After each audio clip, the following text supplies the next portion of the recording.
Hey, to set your photo as a wallpaper on the Galaxy S24 or S24 Plus, all you have to do is just to go to the settings. Now from this you will have to go into the wallpaper and the style, then choose your lock screen or home screen, and now select wallpapers on the left upper corner, and from this you will have to open your gallery and select your photo. Click on it once, and as you can see from here you can also change this position of your photo. So let's say that I want to get, for example, this, maybe this part, and then all you have to do is just to click done. But before we can do this, we can also add some other effects.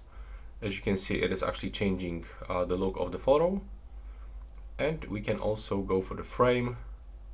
There we go. So maybe we can add something like this one. Why not? Let's click done. And now just wait for the processing. After this, I will get this on the screen. So as you can see, that's how it looks right now. Please subscribe to my channel and see you on the next one.